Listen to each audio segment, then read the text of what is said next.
My daughter keeps waving at the baby monitor. The doctor says I miscarried years ago. Throwaway because my family knows my mane, and they already think I'm losing my mind. My daughter's name is Lily. She's almost 3. She loves the color yellow, hates peas, and always waves at the baby monitor before she falls asleep, like she's greeting someone. The problem is, according to every record that exists, Lily was never born. When I was pregnant, I lost the baby at 23 weeks.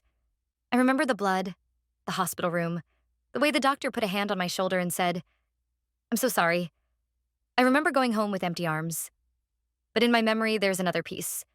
A later hospital room, a weak cry, a nurse saying, "She's small, but she's here." My husband holding a tiny bundle. The name we picked, Lily.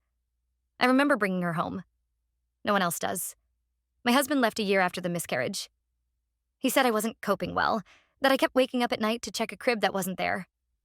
When he moved out, he took half the furniture and all his clothes. He did not take any baby things because, as he calmly explained, there were none. Except there are.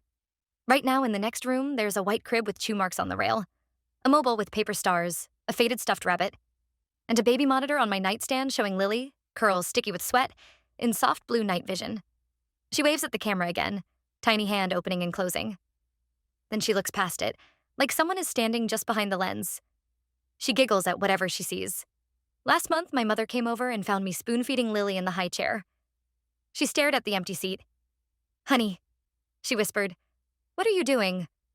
I laughed nervously, thinking she was joking. "She's making a mess. Look at her face." My mother started to cry. That's when they convinced me to see another doctor. He ordered scans, poked and prodded, asked about my sleep. Eventually, he folded his hands and said as gently as he could, "You experienced a traumatic loss. Sometimes the brain protects itself in unusual ways. You never carried to term. There's no record of a birth." I showed him a picture on my phone. Lily in her yellow pajamas, smiling up at the camera, one tooth showing. The screen was black. Just the outline of the high chair. No child. I thought it was a glitch. Tonight, I decided to prove to myself that she's real. I set my phone to record the baby monitor feed. The red light blinked. In the crib, Lily played with her stuffed rabbit, then sat up and waved like always. I watched from the doorway as I whispered, "Night, baby," and turned off the light. Now I'm on my bed, phone in hand, watching the recording. The crib is empty. Where Lily should be, there is only a dark, hollow shape, something like the outline of a child, but thinner, stretched, tilting its head up toward the camera. On the audio, my voice says, "Night, baby." Underneath it, another voice, smaller, hoarse, whispers, "Mom, I'm still in the hospital.